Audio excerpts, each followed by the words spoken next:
What's up, you guys? Your girl G here. Welcome back to my channel. Appreciate you for tuning in. Now, you guys, it was Saturday night, and y'all know what it means.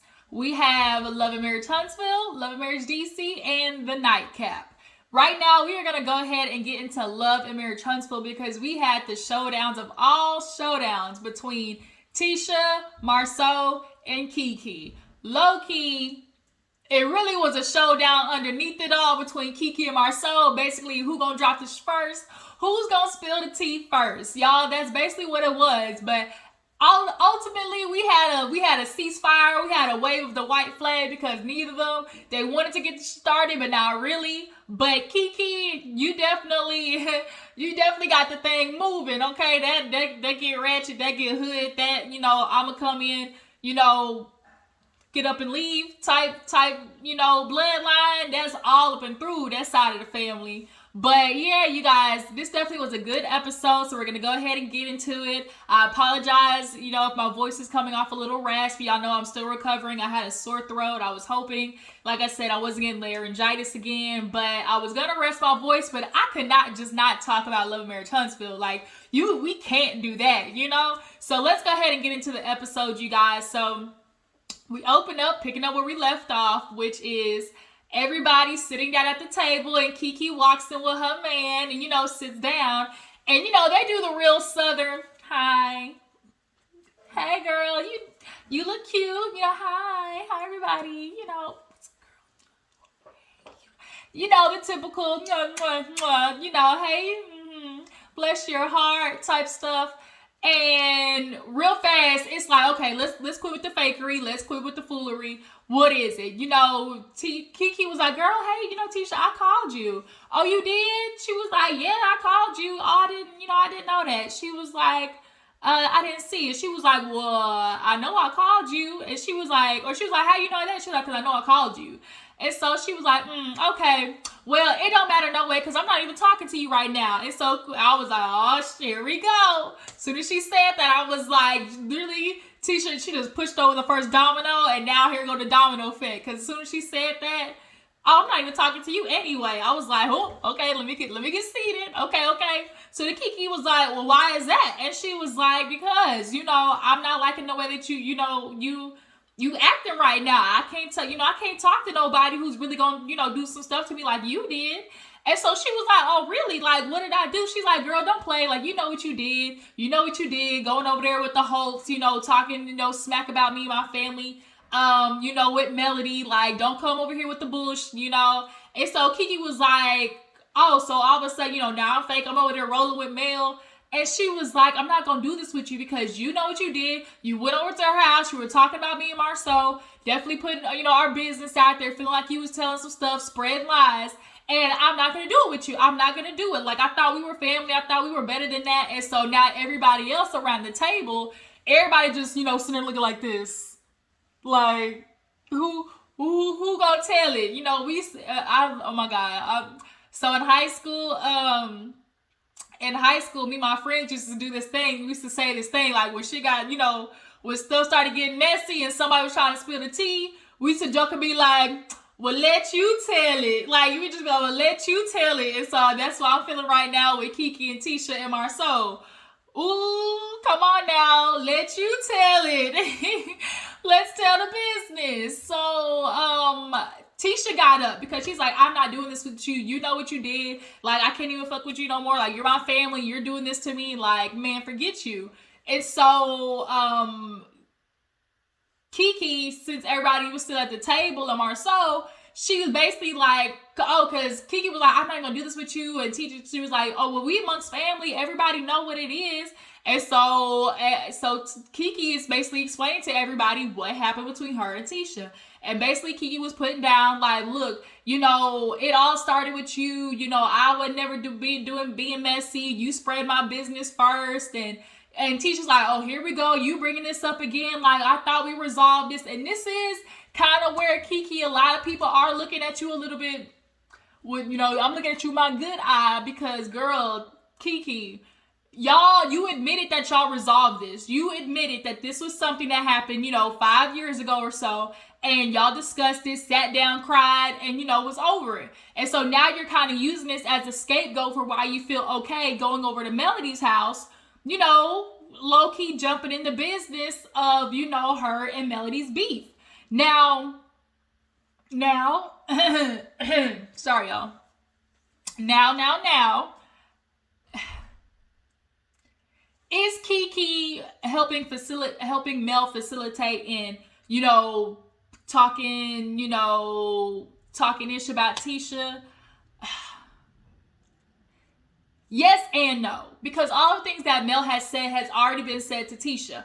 But what Mel did use KeKe for basically was a confirmation of, girl, you want to come at me for quote unquote destroying your marriage, but bitch, this stuff was already out about your marriage, before I even came along.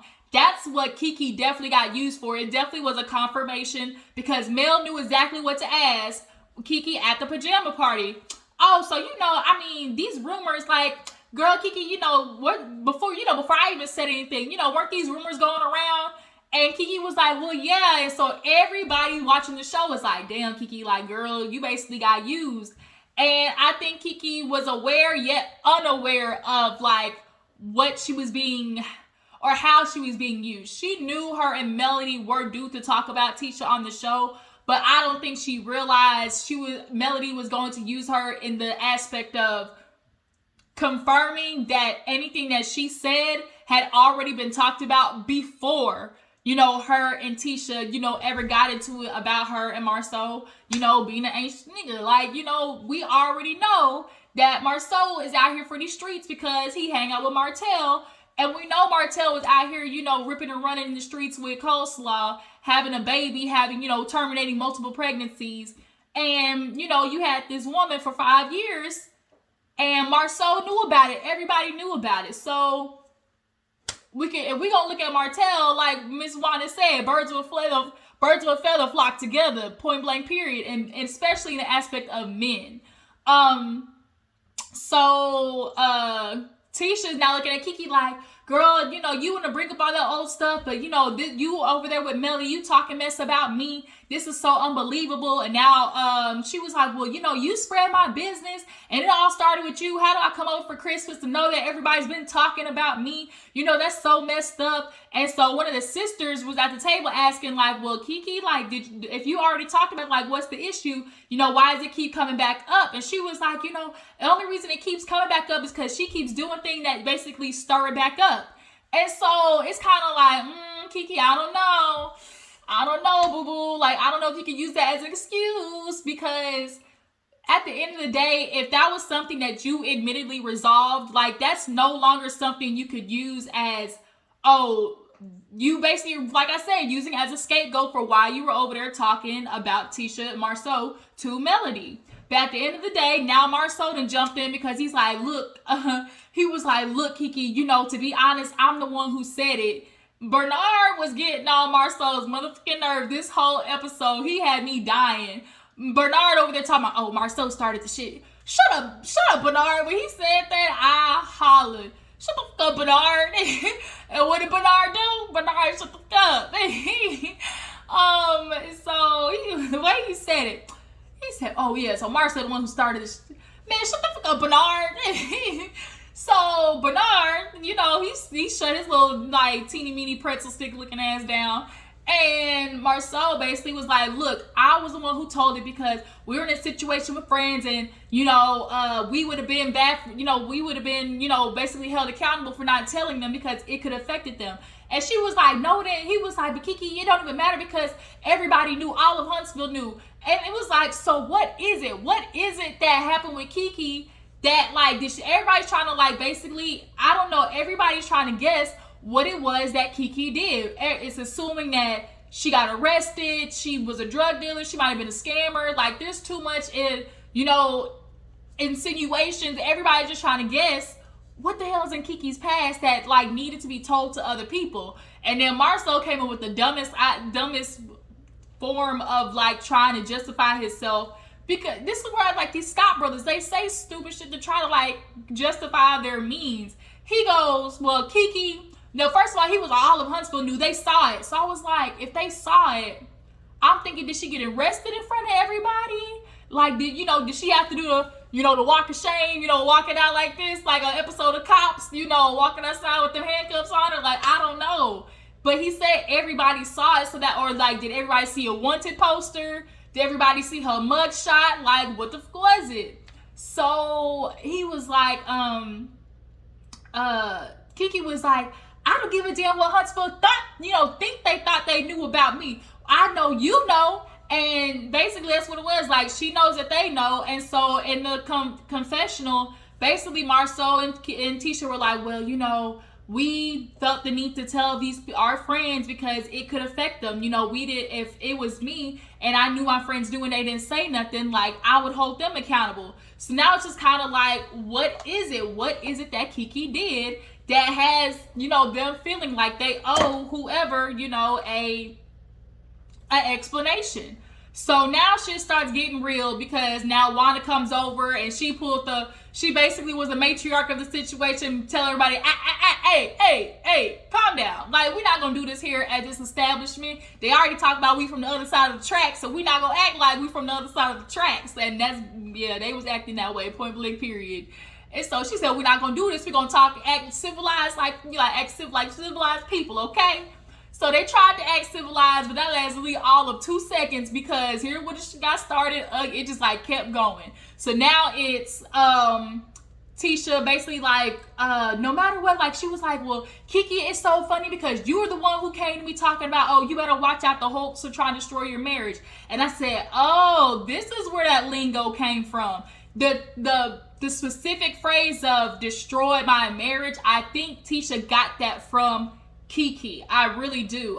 The way she was like, you came to me and told me that the hosts are trying to destroy my marriage, you better watch out. So now I'm feeling like that specific lingo, that specific phrase did come from KeKe. And so now Tisha's basically using it because that's what she feels like fits the situation. And honestly, it's so crazy because Tisha, at one point you said, well, can't nobody destroy my marriage? The only people who can destroy my marriage are the people in it. And it's kind of like, well, yeah.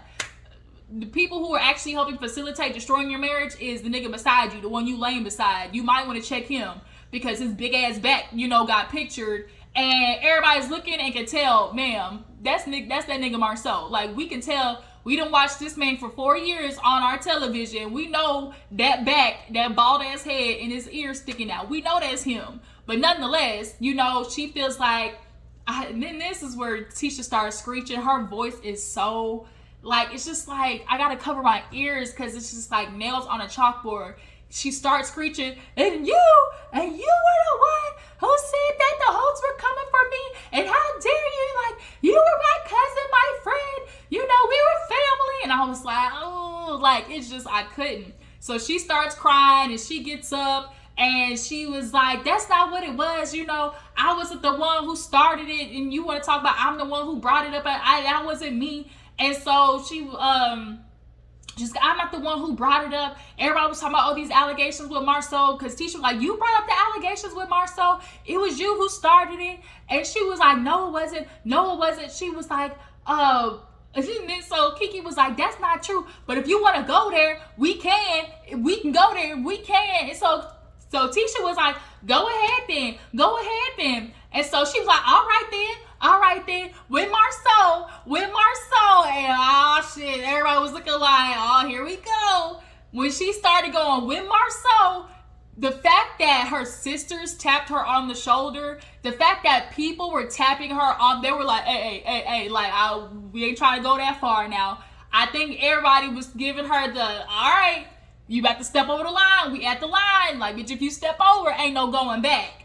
And when she said that, out of nowhere, we see Marsau flip a switch. Y'all, the way he got up, the way Marsau got up was as if he knew KeKe had, that joker in her back pocket. Everybody know, when you play spades, that joker is that, ta-da, you throw that down, okay? And I think he knew she had it. And so now Marsau goes, let's do it then. Put it out on the table. You want to do it? Put it out on the table. I'll let all the shit there. Everybody, you want to burn it up? I'll burn it up too. And it was kind of like, it ain't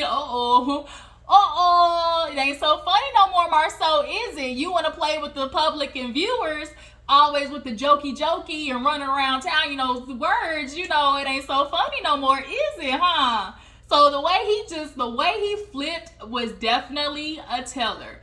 And see, Tisha doesn't understand. She thinks people are coming after her marriage in the aspect of like, oh, just accusations and allegations and like, oh, what people are saying. And it's like, no, it's what your husband is doing. Like, stuff like that, like, was confirmation enough, because the way he was like, do it then, go ahead then, you say it, then I'm throw your shit out there too. So she was like, oh, I know you will. He's like, I bet you shut the fuck up now. I bet you, and she did. I was like, oh shit. So it was just kind of like, they both really had that thing in their back pocket. They really had that joker, in their back pocket for each other. And it's basically like, who gonna whip it out first? It was basically a dick swinging contest. Who gonna whip it out first? And so now he getting all riled up with her. Now her husband's getting into it. Marsaue is like, hey, he really got loud with KeKe. And so now the husband's like, hey, you ain't gonna do that. Like, if you gonna do that, how dare you do that to us? She gonna try to put our business. He was like, man, it wasn't supposed to be like this. And, he walks over there. And then Bernard was like, hey, man, he said, Bernard, get the fuck away from me. Like, I'm tired of you, dog. He was like, Bernard, you might want to walk your little skinny ass away from Marsaue, because he is not having it today. So basically, KeKe gets up and, he tells KeKe, like, you played into her hand. You're doing exactly what she wants. She gave you that information to try and split you guys up, and now here it is working. And so the sister's like, do you really feel like, KeKe, do you really feel like Melody's trying to destroy the marriage? She's like, I honestly don't. And I think it's really honestly giving Mel too much credit to be like, oh, she's trying to destroy your marriage. And then she's not. Like, Mel honestly is just doing to you, Tisha, what you did to her. You talked about her relationship. You talked about everything with Martell. You did all of those things. And so now it don't feel good now that you're on the receiving end of it. But at the end of the day, like, it's your turn. Everybody has their season. Everybody knows on reality TV, everybody got their motherfucking season. And unfortunately, Tisha, it's yours. Kimmi, I'm going to get into Kimmi's ass. Like, girl, you're my favorite, but I'm going to get into you next, because you the next scene. So, nonetheless, they kind of end with the, like, everybody, they looking at each other like, okay, I see you, you see me.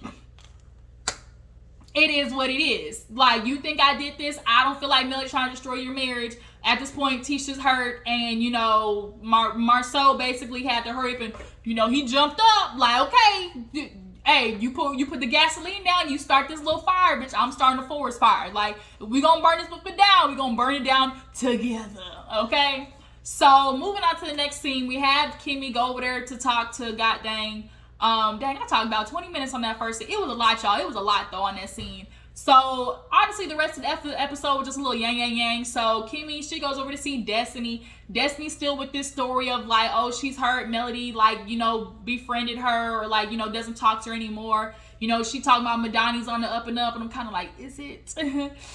Is it, though? But nonetheless, you a black woman in business, so I'm rooting for, Black Power. Nonetheless, Kimmi is playing, Captain Save a Friendship, Captain Save a Hose. Destiny is like, I really feel sad. This was a friendship. I felt like, we were there for each other all the time. We both were going through divorces. And it's kind of weird, because it's like, now you're talking out of both sides of your neck, Destiny, because I thought you said Mel abandoned you. So which one is it? And it's kind of crazy, because you're sitting there talking about all these things that, Mel didn't do for you, how Mel wasn't a part of your village, how she wasn't there for you. But I think you low-key kind of initiated it with the fact that you didn't tell your friend that you said you needed a village from, that you were even going through a divorce. So, like, I think Melody definitely took that as the first, strike of, like, oh, I guess this is where we at now, And so you are mad that she took a step back. And like she said, if you want your space, I'll give it to you. But I do agree with Destiny in the fact of, like, okay, why do I have a bunch of our mutual friends coming to me saying that you have a problem? Like, I would feel some type of way too if I feel like I made it with a friend, and then after that I'm thinking we're good, and then people come to me like, well, bitch, she talking about you. Like, I'd be like, well, wait a minute, like, why didn't you come and tell me? Like, I didn't know we had a problem. But essentially she was like, I can only take ownership for my part, but, like, what about her? And also with the Stormy situation, she calls Stormy sweetie. We all know sweetie, baby, sweetheart. That is, you know, a little passive aggressive. And, you know, I do agree with Kimmi's, like, she could extend a little grace, basically meaning, like, let that go in the efforts of understanding there's a bigger picture at, you know, hand of trying to solve here, basically. You know, Destiny has definitely a way of avoiding a little bit of responsibility in some things. But overall, it's just kind of like, girl, you falling out with everybody? Everybody? You might want to take a look-see there.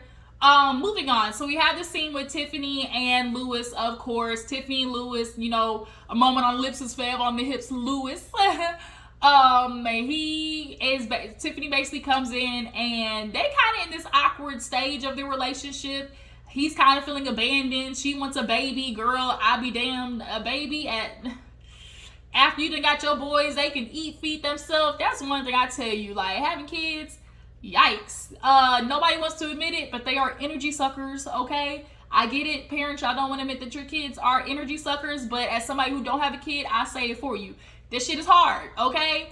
And to want to start that back up at almost 40, that's a lot. And so nonetheless, Tiffany is kind of getting on Lewis. Well, like, you weren't talking to me. And he was like, well, I was kind of giving you the opportunity to say something. Like, he was like, I knew it was super emotional, so I figured, you know, at some point you would tell me, you know, I was just trying to give you the space. And so that's one thing about relationships is one person is, they're doing what they feel like you would appreciate. So because that's what they feel like is right, you just have to say, you know, I wish you would have did this, not basically attack them. Lewis thought he was doing what, you know, you would appreciate, as in, I was giving you your space, you'll come back and tell me.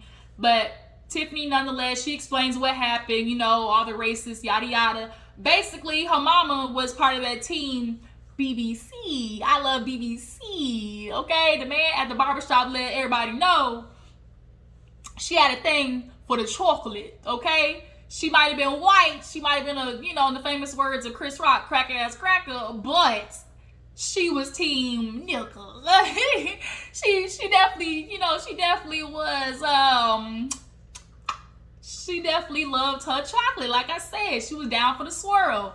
But nonetheless, you know, it's going to be a tense situation trying to find out who her real daddy is because her mama don't know. Essentially, that's what it is.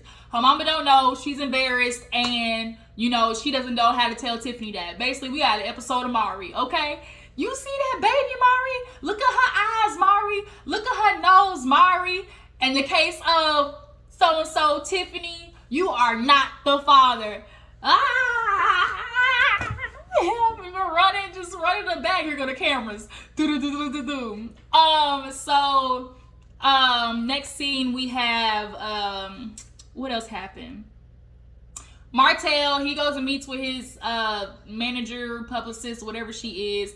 Girl, if you gonna have Gucci, at least wear it the right way. The damn belt was upside down. The outfit was cute, but like, girl, why was your belt upside down? So they sit down. Martell, honestly, y'all, I really feel like Martell is doing everything he's trying to find a get-rich-quick scheme.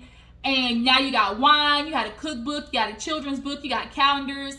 Like, which one is it? Like, I honestly feel like Martell's lane should be suits. I honestly feel like, because he wears suits nicely. They be a little bit too tight, you know, with his extra medium ass. But, I mean, like, bruh, like, I feel like suits will honestly be his thing. You know, a lot of cheaters wear suits, you know.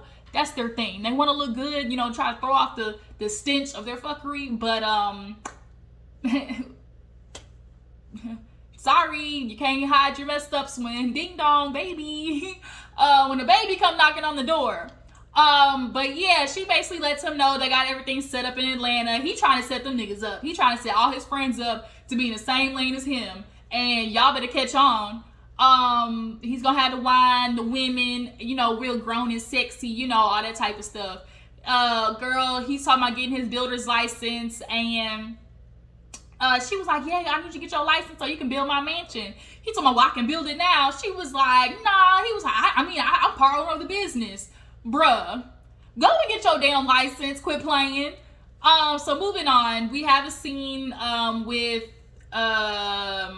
Marsaue and Tisha. So Marsaue and Tisha, I guess, go to get y'all Tisha bad.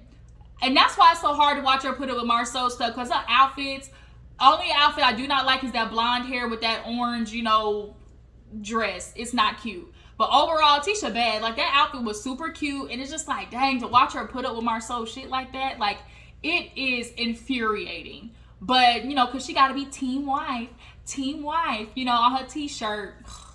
Nonetheless, they basically talk about the night. Tisha's upset that she basically lost a family member. She's crying. She's emotional. She was like, damn, like, I'm looking at my friend, my friend/cousin's eyes, and, like, I see somebody who low-key want to take me down. Marsau is there trying to console her. He's basically let her know, like, it's okay to be hurt. But at the end of the day, your family ratchet.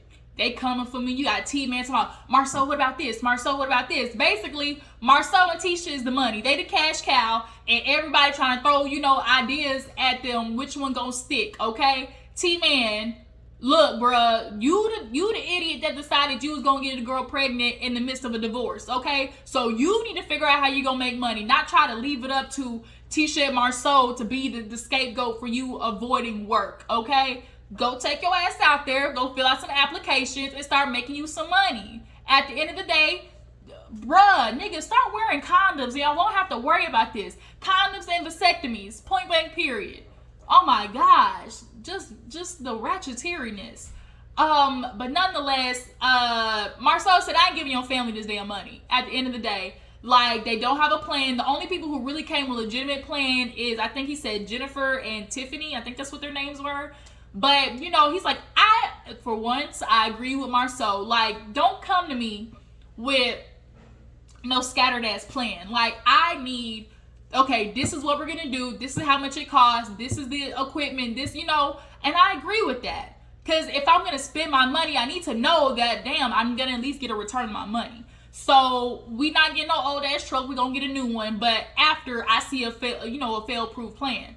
So, then he basically, gets to Tisha. They start talking about how, it's just so, messed up, how she's bringing all this stuff out about you. But, Tisha basically was like, my family, they do kind of come at you just simply because they feel like, I'm not strong enough with you. I don't really, come at you basically like, demanding answers, because too much smoke, when there's smoke, there's fire. And at this point, it ain't no little bitty, oh, I burnt the bacon kitchen smoke. This is like, full on, the house is burning, motherfucker. This is like house is burning smoke, And so she was like, but I do have to say, I from now on, like, I do need you when I'm asking you questions to give me a direct answer instead of all this, dancing around, putting me on the carousel, mental manipulation. Because that's what Marsau does. The Scott brothers, they think they're smarter than everybody. They really do. And that's what's more annoying. I tell y'all, I've said this many times on my channel, y'all know one of the main things that would piss me off more than anything is somebody playing on my intelligence. Because it's like, nigga, I know you know I know. I'm not dumb. And the fact that I caught you and I'm onto you and I see it in your face, but you're still trying to tell me I didn't see what I know I saw. I know you saw me, see me, saw you, see me, saw you, right? I know you saw me, see me, saw you, see me. I see you, nigga. Like, at the end of the day, like, don't try to play on my intelligence. And so then he was like, I can do that. Well, if you ask me at this of me, then I got to ask one thing of you. Don't come to me with questions that I feel are disrespectful. And I'm like, that you feel are disrespectful? Oh, okay. I see where you're trying to go with this. Basically, from now on, we know Marsau. Anytime Tisha asks a question, I feel disrespected. Let me raise my hand. I feel disrespected. We're not doing this. That's what Marsau is definitely giving, because he's like, oh, always come to me. Like, I just really feel like you're questioning my character. And he was like, you need to, think about the questions you come to me with. She was like, I do. And Tisha does. Like, there's a lot of stuff that does come at Tisha that I'm sure she never asked Marsau about. But the stuff she really got to ask you about is, bruh, are you messing around in these streets on me while I got your kids and doing everything at home? Are you out here with this community dig? Like, that's fair enough to ask, because, nigga, I'm married to you, right? So she was like, well, what questions do you feel like are disrespectful? He gonna talk about, that time you asked about me, Melody, did I drop off some wine to Melody? First, I don't even know where Melody lived. Two, like, I've never personally dropped off no wine to anybody. And so, like, I felt like you were disrespectful asking me that because now you question my character. How would you feel if I came to you talking about, oh, one of our children talking about, oh, you know, you said, oh, you don't love me and you hope something bad happens to me. She's like, well, I would never. He's like, right. You know, so I'm not trying to bring that to you because I know that's not your character. I was like, huh?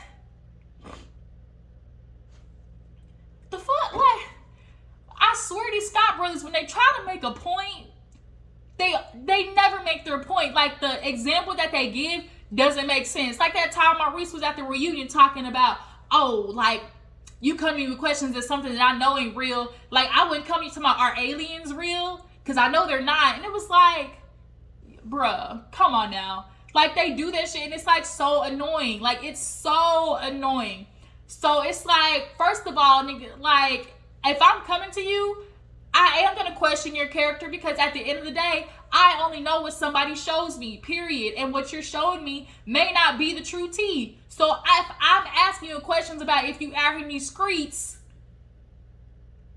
I'm going to question your character, point blank, period. I don't care if you feel like, oh, that has something to say about my character because now you playing on it. You want to focus on, oh, you're trying to say something about my character versus, oh, like questioning my actions, right? So Marsau wants to make it about that, to make it about like, oh, you trying to make me out to be this bad person. Yes, no, it ain't about being a bad person. It's about, are you out in the streets? Are you disrespecting me at the end of the day? So we know where this is going to go because I feel like it's disrespectful. You know, you don't deserve any answers to your questions. Okay, get the fuck out of here, Marsau. Boy, bye. Last scene, we have Kimmi and Melody meet. I love the outfit that Melody had. Kimmi, boo boo. Now, girl, I see you, Kimmi. You are my favorite girl on the show, I promise, but I see you. Kimmi said, let me play mediator between these heifers so we don't focus on the fact that my husband lied about beating the ATL. Y'all see how many times we done talked about that picture with Maurice lying? We got a good one episode of them talking about it. Because Maurice, you lied. You said you wasn't there. You said you didn't know about Martell and Coleslaw. And then Marsau blew your shit up by posting that picture. And now we know you were there. See, that's the problem with dudes. That's why they so horrible at doing their cheatations. Because niggas is dumb. You know they lie. Like, y'all just slow. Like, men are just slow. This is why y'all always get caught. You got picture evidence of you being there. And they gonna talk about, I wasn't there. So, nonetheless, Kimmi basically hit Melody with I was talking to Destiny, and she said, she doesn't have a village, and Melody's like, well, I've been there in her village, I've been there for her, and this is where low-key, outside of Love Marriage Huntsville, on the nightcap, Destiny, she felt some type of way about Melody being like, well, girl, if I'm not your village, I ain't been there for you, then how is it that I've given you money? And Destiny kind of feels like that low. And on one side, it does kind of feel like, well, damn, like that isn't what a real friend does. Like, oh, if I've done something for you, I'm not gonna throw it in your face. But on the other end, it's like you've kind of been out there talking about her, saying these things about how she wasn't good, abandoned you and wasn't there for you. And if I feel like, okay, now you're saying some shit about me that I know isn't true, like, I'm gonna defend myself, and Mel's not wrong for trying to defend herself. And basically, this honestly is just like miscommunication because I do feel like Destiny is more willing to make up in their friendship in regards to Mel and her. But I really feel like Mel has kind of like, I'm gonna keep you over there because she does feel like, oh, you were talking about me with Tisha. That girl's my quote unquote enemy. Or she says I'm her enemy. Like, we're not cool. So it's kind of like, bitch, I'm gonna leave you where you be. And she was like, Kimmi. Kimmi was like, the way you checked on Destiny, that kind of speaks to y'all's friendship. Melody was like, nah, bitch, that speaks to my character. Just because we're not cool doesn't mean I'm not going to make sure, like, you okay, But nonetheless, this is a situation of Destiny and Mel going to keep going at it. Now, outside of the show, Tisha and Destiny have basically teamed up, and it's the hate Mel train. And it's kind of like, y'all really want to hate on Mel, but, like, y'all's lives are what they are outside of what Mel has done, yeah. And so at this point, Kimmi, like, ain't no fixing that. Oh shit, the last scene. So the last scene was the guys basically getting on, the sprinter heading on the ATL. They all looking at each other like Marsaue. He's talking about, oh, I hope your fun doesn't include adultery. And the way he said that, Marsaue really looked at him like, nigga. He looked at him like, nigga, okay, this what we doing? And so Martell basically like, yeah, we gonna go to the strip club, gonna be licking and smacking ass. And it's kind of like, oh, see, Martell trying to get y'all in trouble. He trying to make sure he ain't the only one on Fuckboy Island. Y'all better peep, okay? And so at this point now, it's like, oh, linebackers, oh, what happens in Atlanta stays in Atlanta. Why y'all got fucking, 5 cameras following y'all? Get the out of here. Then the preview for next week when the ladies, hi. I was like, oh, trouble. It's gonna be trouble, okay? So y'all, that was Love and Marriage Huntsville. This went a little bit longer than I expected, but you guys, tell me what you feel about the episode. Is KeKe to blame for her and LaTisha fallout? You guys feel like Marsaue, basically told on himself by getting hyped like that with KeKe? And who do you guys blame for the fallout in the relationship between Mel and Destiny? Who's more to blame? I appreciate y'all for tuning in. Y'all drop down in the comments. Y'all stay tuned for Love and Marriage DC, and I'm gonna catch you guys later. Deuces.